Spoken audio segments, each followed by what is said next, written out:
کتنی طرح کا؟ دو طرح کا. ایک وہ ہے جو تمہیں بتاتے ہیں، تمہیں سکھاتے ہیں. دوسرا وہ ہے، جملہ سنیے، فرمایا دوسرا وہ علم ہے اگر تمہیں بتائیں تم ہماری گردنیں کاٹ دو، ہمارے سر کاٹ دو. ان علوم میں کچھ تو ہے نا، سیکھے مصطفیٰ سے ہیں.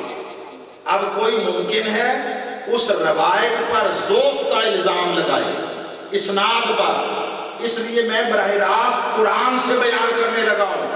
اور یہ جو میں نے کہا کہ علم سارا کتابوں سے نہیں آتا، کتابوں سے کچھ آتا ہے، اور جو کتابوں سے آئے، حرفوں لفظوں کے گورکھ دھندے سے آئے، وہ علم ضروری نہیں کہ نافع ہو، وہ علم ضروری نہیں کہ منزل کا پتہ دے. اس لیے اقبال نے کہا علم ہے ابن الکتاب، عشق ہے ام الکتاب.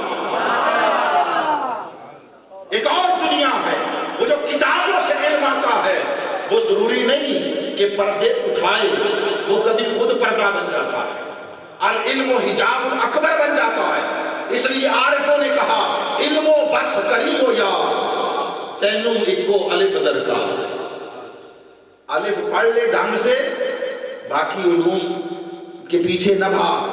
مگر یہ وہ کہتے ہیں اور وہی کہہ سکتے ہیں جنہوں نے سمندر پی لیے ہوں، حقائق دیکھ لیے ہوں، اور دیکھ کر پھر الف کی دہلیز پر پڑ گئے. یہ وہی کہہ سکتے ہیں. تو علم سارا کتابوں میں نہیں ہوتا. قرآن بتا رہا ہے کتاب موسیٰ کے پاس تھی. کس کے پاس؟ اور وہ کتاب میری آپ کی حضرت موسیٰ کی اپنی لکھی ہوئی تھی. وہ کتاب بھی من جانب اللہ نازل شدہ تھی، مگر کتاب موسیٰ کے پاس تھی. علم سیکھنے خضر کے پاس گئے. علم سیکھنے میں ان کا جملہ بتا رہا ہوں. قال لہ موسیٰ. اچھا پہلے وہ بھی سن لیں. وہ جس کے پاس گئے تھے اس کی شان کیا تھی. جب وہ ڈھونڈتے ہوئے پہنچے وہاں مجمع البحرین پر، فوجدا عبدا من عبادنا، تو حضرت موسیٰ نے وہاں ہمارے خاص بندوں میں سے ایک بندہ خاص کو پایا. اور بعض روایات میں وہ نبی نہیں تھے. حضرت موسیٰ رسول بھی تھے، صاحب کتاب بھی تھے، صاحب شریعت بھی تھے. حضرت خضر کچھ تحقیق کے مطابق نبی بھی نہیں تھے، ولی تھے. بعض کے نزدیک نبی، بعض کے نزدیک ولی. یعنی نبی ہونا بالاتفاق قابل قبول نہیں ہے، کچھ کے نزدیک نہیں. ان کے پاس گئے اور اللہ فرماتے ہیں ہمارے خاص بندوں میں سے ایک بندہ خاص کو پایا. اس کی شان کیا تھی؟ آتیناہ رحمتا من عندنا، ہم نے اپنے پاس سے اسے خاص رحمت عطا کی. ایک نشانی یہ، ایک شے یہ، وَعَلَّمْنَاهُ مِن لَدُنَّا عِلْمًا، ہم نے اپنے پاس سے علم عطا کیا تھا. جو موسیٰ کے پاس تھا وہ کتاب کی شکل میں تھا، جو خضر کے پاس تھا وہ کتابوں سے نہیں آیا تھا، براہ راست فیض سے آیا. ان سے ملے. قال لہ موسیٰ، موسیٰ نے ان سے کہا هل اتبعک علی ان تعلمنی مما علمت رشدا.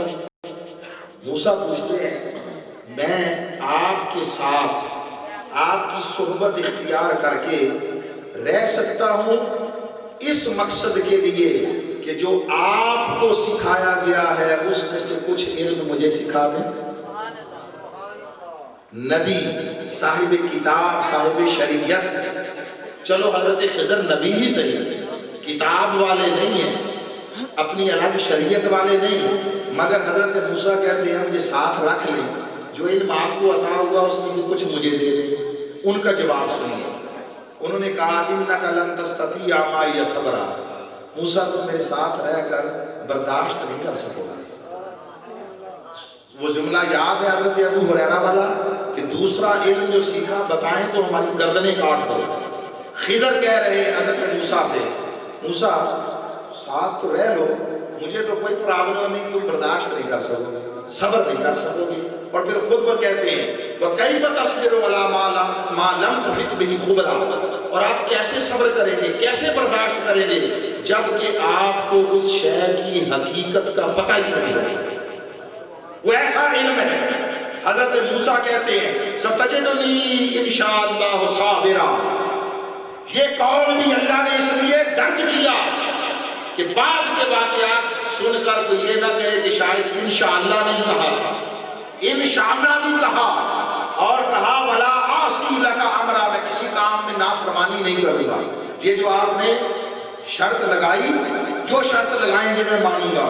انہوں نے کہا فَإِنِ اتَّبَعْتَنِي فَلَا تَسْأَلْنِي عَنْ شَيْءٍ حَتَّىٰ أُحْدِثَ لَكَ مِنْهُ ذِكْرًا، چلو ٹھیک ہے، رہنا چاہتے ہو رہ لو، شرط یہ ہے جب تک میں خود نہ بتاؤں سوال نہیں کرنا،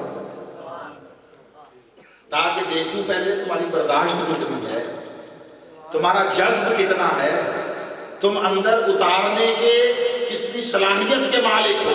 حضرت موسیٰ نے کہا ٹھیک ہے، پھر وہ چل پڑے آگے واقعات کو، میں واقعات کی طرف نہیں جا رہا، مگر سنیے پہلا واقعہ ہوا تو حضرت موسیٰ چپ نہ رہ سکے، بول اٹھے اخرجتہا لتغرق اہلہا، یہ اس لیے کشتی کو آپ نے نقصان پہنچا دیا کہ غرق ہو جائیں اس کے لوگ، لقد جئت شیئا امرا، کتنا بڑا کتنا عجیب کام کیا۔ قال الم اقل لک الم اقل انک لن تستطیع معی صبرا، موسیٰ میں نے کہا نہیں تھا صبر نہیں کر سکو گے؟ انہوں نے کہا اچھا چلے اب چھوڑ دیں، اب چھوڑ دیں، اب چپ رہوں گا۔ پھر اگلا واقعہ ہوا، پھر بول اٹھے، پھر انہوں نے کہا الم اقل لک انک لن تستطیع معی صبرا، موسیٰ پھر بول پڑے میں نے کہا نہیں تھا چپ نہیں رہ سکو گے؟ انہوں نے کہا اچھا من آپ رکھ لو، اب اگر بولا تو پھر جدا کر دینا۔ پھر تیسرا واقعہ ہوا، شرط بھی خود لگائی مگر پھر واقعہ ہوا چپ نہ رہ سکے، پھر بول اٹھے۔ اب حضرت خضر نے کہا ھذا فراق بینی و بینک، بس اب تیرا اور میرا معاملہ جدا۔ تو لوگوں سارا علم کتابوں میں نہیں ہوتا، بہت کچھ اور ذرائع سے آتا ہے، نسبتوں سے آتا ہے، صحبتوں سے آتا ہے، سینوں سے آتا ہے، نگاہوں سے آتا ہے۔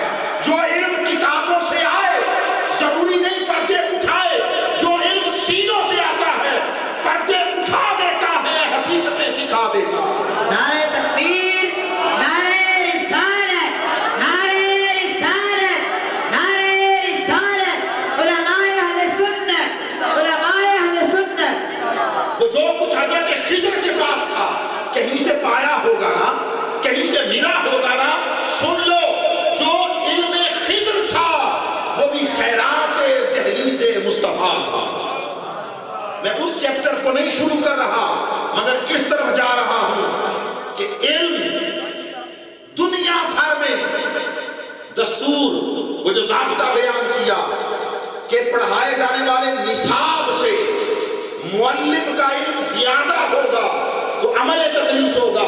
اب سنیے، مصطفیٰ قرآن پڑھانے آئے، مصطفیٰ حکمت سکھانے آئے، مصطفیٰ مخفی پوشیدہ علوم بتانے آئے، یہ سارے تو مصطفیٰ کے سبجیکٹس ہیں جو پڑھانے آئے۔ مصطفیٰ کی اپنے علم کی وسعتیں کہاں تک ہوں گی، کہاں تک ہوں گی؟ بس دو واقعات میرے ذہن میں آ گئے۔ وہ علم جو کتابوں سے آتا ہے بڑا محدود ہوتا ہے، اکثر مشکوک ہوتا ہے، محدود اور مشکوک، حقیقت کی خبر نہیں ہوتی۔ اور جو علم سینوں سے نسبتوں سے آتا ہے وہ علم نافع بھی ہوتا ہے، وہ علم حقیقت بھی ہوتا ہے، وہ غیر محدود ہوتا ہے اور عقل کی حدوں سے ماورا ہوتا ہے۔ دلی میں ایک بزرگ تھے، ان کا لقب تھا رسول نما، رسول کو دکھانے والے، رسول نما لقب تھا۔ وہ ایک دن کسی درس کے قریب سے گزر رہے تھے، مدرسہ اس کے قریب سے، تو استاد کوئی منطق و فلسفہ پڑھا رہے تھے، منطق، اور اس میں بحث یہ چل رہی تھی کہ یہ جو آسمان ہیں یہ ایسے وجود ہیں کہ نہ پھٹ سکتے ہیں اور پھٹ جائیں تو نہ جڑ سکتے، یہ دونوں محال ہیں۔ استاد نے یہ پڑھایا، شاگرد کو بول اٹھا، اس نے کہا اگر ایسا ہی ہے، نہ پھٹ سکتے ہیں اور نہ جڑ سکتے ہیں، تو پھر شب معراج حضور کیسے گئے؟ کیسے گئے؟ پھٹے تھے یا نہیں؟ اگر پھٹے تھے تو پھر آج تک پھٹے ہوئے ہیں یا جڑ گئے ہیں؟ اب قضیے منطق کے تھے، اور جو سوال تھا وہ عقیدے اور عقیدت کا تھا۔ استاد منطق کی زبان میں انہیں سمجھانے کی کوشش کریں، اسی لیے کہا نا استاد کا علم زیادہ ہونا چاہیے پڑھائے جانے والے نصاب سے۔ استاد منطق کی زبان میں بات کرے، شاگرد کہے استاد جی لمبے چوڑے بکھیڑوں میں نہ ڈالیں، اتنی بحثوں میں نہ پڑیں، ہمیں صرف یہ بتائیں کہ آسمان پھٹے اور جڑے تھے یا نہیں؟ اگر پھٹے بھی تھے تو جڑے بھی تھے، تو پھر یہ کیا پڑھا رہے ہیں؟ اس کا کیا تعلق؟ استاد لگا رہا، مطمئن نہ کر پایا۔ اتنے میں حضرت رسول نما گزرے، پاس ٹھہر گئے، 2 منٹ سنتے رہے ان کی بحث، پھر پوچھا مولانا صاحب یہ بچے کیا کہہ رہے ہیں، کیا بحث ہے؟ انہوں نے دیکھا ایک پھٹے پرانے کپڑے ہیں میلے سے، پراگندہ بال ہیں، عجیب حلیے کا شخص ہے، مجذوب سا۔ انہوں نے دیکھا بابا جا تو اپنا کام کر، تیرے مطلب دی گل نہیں، یہ تیرے کام کی بات نہیں ہے۔ نہیں دسو تے صحیح نا مولوی صاحب کیا ہے؟ 2-3 دفعہ اشتہار کیا تو انہوں نے کہا چلو جان چھڑاؤ اس مجذوب سے۔ انہوں نے کہا میں نے پڑھا رہا ہوں کہ آسمان نہ پھٹ سکتے ہیں نہ جڑ سکتے ہیں، یہ کہتے ہیں اگر ایسا ہے تو حضور شب معراج کیسے گئے اور آئے؟ وہ بولے مولوی صاحب بس اتنی کی گل ہے، اتنی سی بات ہے۔ اتنا کہا، چھڑی ایک ان کے ہاتھ میں ہوتی تھی، اس کو گھماتے رہتے تھے، وہ چھڑی گھماتے گھماتے ایسے سالڈ دیوار تھی، اس دیوار کی طرف گئے، مولوی صاحب شاگرد دیکھ کر دنگ رہ گئے، دیوار وہی تھی، رسول اللہ گزر گئے تھے، پتہ نہیں کہاں گئے، وہ حیرت سے تک رہے تھے، ابھی دیوانہ یہاں کھڑا تھا، اب کہاں گیا؟ وہ اس حیرت میں تھے کہ 2 منٹ کے بعد اسی طرح چھڑی گھماتے ہوئے واپس آئے، فرمایا مولوی صاحب ایسے گئے تھے ایسے آئے تھے۔ دیکھو دیوار میں درار تو نہیں پڑی، دیوار پھٹی تو نہیں، دیوار پھٹی بھی نہیں، جڑی بھی نہیں، مصطفیٰ کا دیوانہ گیا بھی اور واپس بھی آ گیا۔ نعرہ تکبیر، نعرہ رسالت، نعرہ رسالت، علماء اہل سنت، علماء اہل سنت۔ یہ علم کتابوں میں نہیں ملتا، یہ علم سینوں سے آتا ہے، صحبتوں سے آتا ہے، وہ علم جو سینوں صحبتوں سے آتا ہے، موجودات سے ماورا ہے، جو حقائق کی خبر دیتا ہے، جو پردے اٹھا دیتا ہے، حجابات مرتفع کر دیتا ہے، اندر کے منظر دکھا دیتا ہے، ان سارے علوم کا چشمہ مصطفیٰ کے قدموں سے پھوٹتا ہے۔ ایک اور بڑے علامات الدہر تھے، بڑے علامات الدہر، مولوی رومی، اس لیے کہہ رہا ہوں کہ اس وقت یہی تھے، وہ مولوی رومی تھے۔ ایک جمع غفیر ہے طلبہ کا، کتابوں کا ڈھیر لگا ہے دائیں بائیں، تشنگان علم اطراف و اکناف سے آئے ہوئے ہیں، وہ علم کے دریا بہا رہے ہیں۔ کوئی سوال پوچھتا ہے، اس کو کبھی زبانی کبھی کتاب اٹھا کے ریفرنس دے کر جواب دیتے ہیں، وہ عشش کا رکھتے ہیں، واہ واہ ہوتی ہے، ایک ترسیل علم کا ایک حسین منظر ہے۔ اتنے میں اسی طرح کوئی مجذوب دیوانہ پاس آ گیا، وہ کھڑا دیکھتا رہا، یہ بندہ بولتا ہے، لوگ واہ واہ کرتے ہیں، عشش کا رکھتے ہیں، کبھی کوئی کچھ پوچھتا ہے، یہ کتاب اٹھا کر جواب دیتا ہے، یہ کیا ہے؟ وہ قریب آیا، اس نے کہا کتابوں کی طرف اشارہ کر کے جو ڈھیر لگا ہوا تھا، یہ کیا ہے؟ دیکھا مجذوب دیوانہ، بکھرے بال، میلا لباس، پراگندہ حال، تو کہا کیا جواب ہے؟ کہا بابا یہ وہ ہے جو تو نہیں جانتا، یہ وہ ہے جو تو نہیں جانتا. مجذوب پھر آ گیا اپنی آئی پر. اس نے کہا انج تے انجی صحیح. اس نے یک رخت آگے بڑھا, ساری کتابیں اٹھائیں اور پاس جو تالاب تھا اس میں پھینک دی. پانی سے بھرا ہوا تالاب کتابیں اس میں پھینک دی. لو پھر اگر مجھے نہیں پتا تو پھر اب لو سنبھالو, اب مزے کرو. وہ مولوی رومی چیخ اٹھے, کہو بابا کیا کر دیا؟ کیا ہوا؟